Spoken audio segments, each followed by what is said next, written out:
جس کو وہ مٹانا چاہے تو اس کو مٹانے کے لیے بہت بڑے کسی گولے بم کی ضرورت نہیں پڑتی ہے. بڑے بڑے لشکروں کو ایک ایسی چھوٹی چیز کے ذریعے وہ ہلاک کر دیتا ہے. مسور کے دال کے دانے برابر ہوتی ہے. اور کہاں وہ ہاتھیوں کا لشکر ہے. الم تر کیف فعل ربک باصحاب الفیل. پوری سورۃ ابرہہ جب آیا تھا خانہ کعبہ کو ڈھانے کے لیے، ہاتھی لے کر کے آیا تھا. عرب والوں نے اس سے پہلے ہاتھی دیکھے نہیں تھے، تو ان لوگوں کے لیے ہاتھی ایک عجیب چیز تھی. تو کہتے ہیں الفیل مل فیل وما ادراک ما الفیل. کیا ہے ہاتھی، تم کیا جانو ہاتھی. تو اس نے خانہ کعبہ کو ڈھانے کی کوشش کی تھی. توقع تو یہی چاہتی تھی، وہ ہاتھی لے کر کے آیا تھا کہ مقابلے میں جو ہے جیتے شیر بھیجے جاتے، یا اس کے بعد فوج تھی، سپاہ تھی، تو ادھر بھی لوگوں کا ایک لشکر ہونا چاہیے تھا اور اس کے مقابلے کی تیاری کی جاتی. لیکن وہ ہاتھیوں کا لشکر لے کر کے آیا اور اس کے پاس فوجی سپاہ سب کچھ موجود تھا. لیکن ادھر رب اس کے لیے کیا بھیجتا، اس کے خاتمے کے لیے کہا وَأَرْسَلَ عَلَيْهِمْ طَيْرًا أَبَابِيلَ. رب نے آسمان سے پرندوں کو بھیجا تھا، اور وہ پرندہ بھی کوئی باز نہیں تھا، کوئی گدھ نہیں تھا. وہ 10-5 کلو کا جو ہوا کرتا تھا، وہ معمولی سی چڑیا ابابیل، مشکل سے 100 گرام وزن بھی اس کے اندر نہ ہو. اور جب وہ آئی ہے تو اس لشکر کے لیے اس کو جو ہے تو 3 ہتھیار دیے گئے تھے. ایک اس کی چونچ میں تھا اور دونوں اس کے پنجوں میں ایک ہی تھا. اور کیا تھا وہ؟ وَأَرْسَلَ عَلَيْهِمْ طَيْرًا أَبَابِيلَ تَرْمِيهِمْ بِحِجَارَةٍ مِّن سِجِّيلٍ. مٹی کی کنکر، یعنی کنکر جو پتھر کی ہوتی وہ لال ہوتی، لیکن جو مٹی سے بنتی وہ سفید والی کنکر تھی. اور کتنا بڑا سائز تھا اس کا، مسور کی دال کے دانے برابر تھی. ہم سمجھ رہے کہ اس سے کیا ہوگا، یوں ہی سر پہ آ کر کے لگے گی کہ جا کر کے باتیں ختم ہو جائیں گی. ادھر تو ہاتھیوں پہ لشکر موجود تھا، لیکن ایسا نہیں. اب یہ آئے بھی، اور جو دانے اس کے پاس تھی وہ کنکریاں کون سی کس کے اوپر لگنی تھی، کس سے کس کو ہلاک کرنا تھا، اس کا نام بھی اس کے اوپر لکھا ہوا تھا. اب عجیب حالت ہے، کوئی مفتی ہو، کوئی عالم دین ہو، عربی داں ہو تو اسے پتا ہو کہ اس پہ کس کا نام لکھا ہے. چل نام بھی پڑھ لے تو پھر پتا نہیں، کلو کی بھروا کے لگ جا، بھورے کی ہے تو کلو کے لگ جائے، اور پھر اس کلو بھورو کو بھی تو اس کے پہچاننا ہے مجمع کے اندر کس کا نام ہے. تو کہاں یہ آئی ہے وہ 3 دانے لے کر کے، 3 کنکریاں لے کر، ہر ایک کا نام بھی اس پر لکھا ہوا ہے. وَأَرْسَلَ عَلَيْهِمْ، آئی نہیں، اس کو بھیجا گیا. اگر یہ بھیجنا اس بھیجے میں آ جائے نا تو کتنوں کی یہ سڑے ہوئے بھیجے درست ہو جائیں گے. اس نے بھیجا ہے تو اس نے علم بھی دے کر کے بھیجا، پاور طاقت بھی دے کر کے بھیجا، معرفت بھی دے کر کے بھیجا ہے.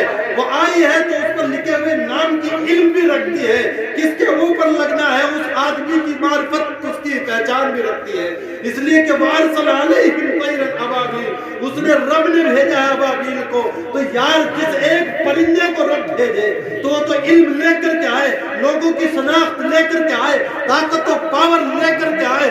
پھر جس مصطفیٰ کے صدقے میں اس نے کائنات کو بنایا ہے، وہ بے علم کیسے آ سکتا ہے، وہ بے پاور کے کیسے آئے گا، وہ بے معرفت کے کیسے آ سکتا ہے. آج لوگ کہتے ہیں مصطفیٰ کیا ہے، علم تو گدھے پاگل مجنوں کے پاس بھی ہے. یہ بات پتا کون کہتا ہے؟ وہ کہتا ہے کہ جس کی زندگی کے شروع کے 18 سال بالکل بیکار ہے. آپ کہیں گے کیسے؟ تو شروع میں جو 18 سال ہماری زندگی ہے، حکومت کی نظر میں بھی قابل قبول نہیں ہے. حکومت کہتی ہے ابھی تو اس کو ووٹ ڈالنے کا بھی ادھیکار نہیں ہے، اس لیے کہ وقت کی حکومت ہمیں اس قابل بھی نہیں سمجھتی ہے کہ ہمارے پاس اتنی عقل ہے کہ کون سا بٹن دبنا ہے. کہیں ایسا نہ ہو کہ بٹن یہ دبنا ہے کہ یہ دوسرا دبا دے، مہر یہاں کی بجائے وہاں لگا دے. حکومت نے ہمیں اتنا پاگل سمجھ رکھا 18 سال تک. اور پھر جب 70 سال کی عمر ہوتی ہے تو 70 سال کے بعد بھی پھر معاملہ ختم ہی ہو جاتا ہے. جوان بھی کہتا بوڑھے سے زیادہ بحث مت کرنا، یہ تو یوں ہی بک کرتے رہتے ہیں. مہمان بھی آتا کہا ان کی باتوں میں مت آنا، جو کہ بس سنتے رہنا. ہاں تو 70 کے بعد بیکار، شروع کے 18 سال بیکار ہے. 70 میں سے 18 نکالے تو کتنے بچے؟ 52 سال بچے.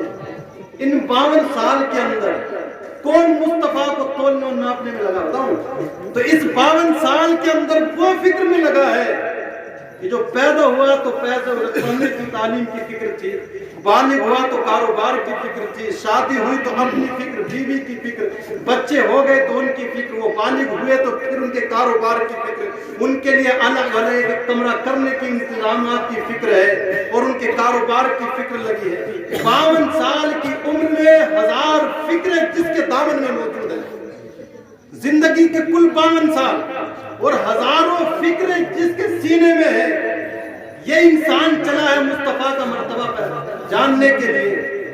ارے اس سے پوچھنا، تیرے پاس تو 1000 فکریں 52 سال کے اندر ہیں اور مصطفیٰ کا مقام تو وہ نہ سمجھ سکا جس کی زندگی میں کسی طرح کی کوئی ٹینشن نہیں، کسی طرح کی کوئی فکر نہیں ہے، یہاں تک کہ اس کو تو ہماری طرح نماز پنجگانہ کی فکر نہیں ہے۔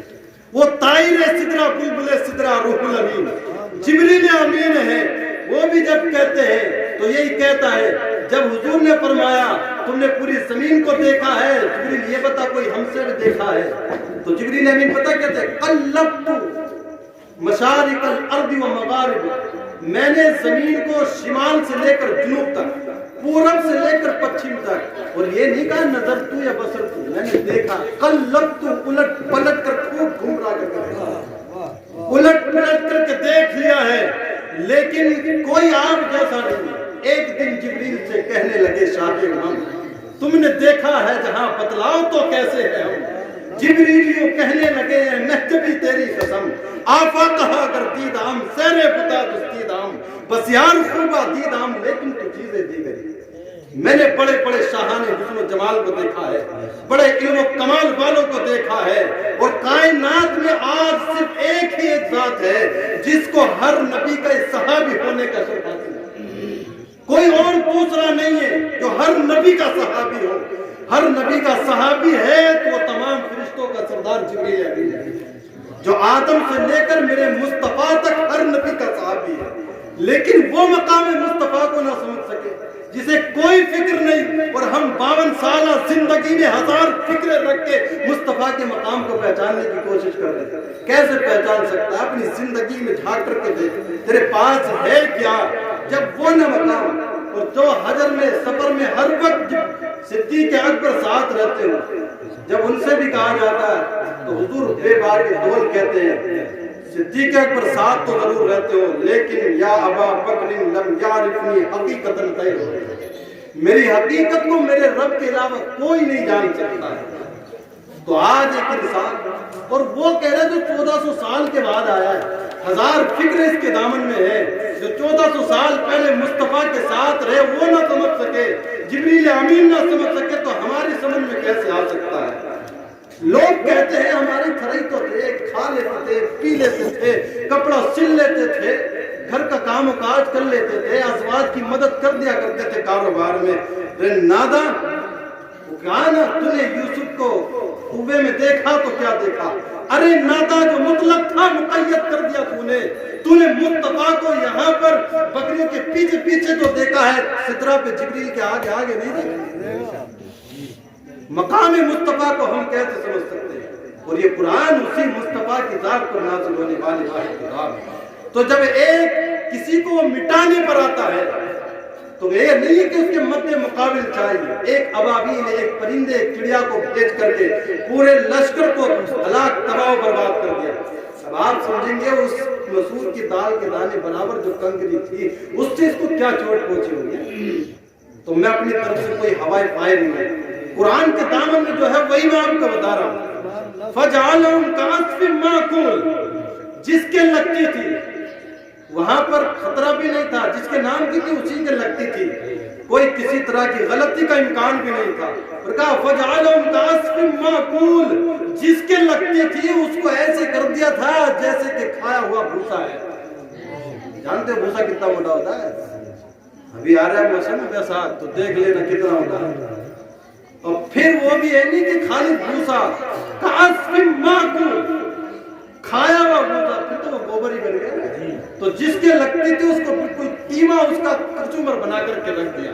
تو یہ رب کی شان ہے، جب وہ کسی کو مٹانے پر آئے تو یوں مٹا دیتا ہے، مد مقابل بالکل بیکار ہو، ہلکے سے ہلکا ہو، لیکن نیست و نابود کر کے رکھ دیتا ہے۔ اور جب بچا نہیں پائے تو دنیا کسی کا بال بیکار نہیں کر سکتی ہے۔ اگر آج ہم پٹے ہیں، آج ہم لٹے ہیں، ذلت، پسماندگی، زبو حالی اگر ہمارا مقدر بنی ہے تو وہ ہمارے اعمال بد کا نتیجہ ہے۔ بے خودی بے سبب نہیں غالب، کچھ تو ہے جس کی پردہ داری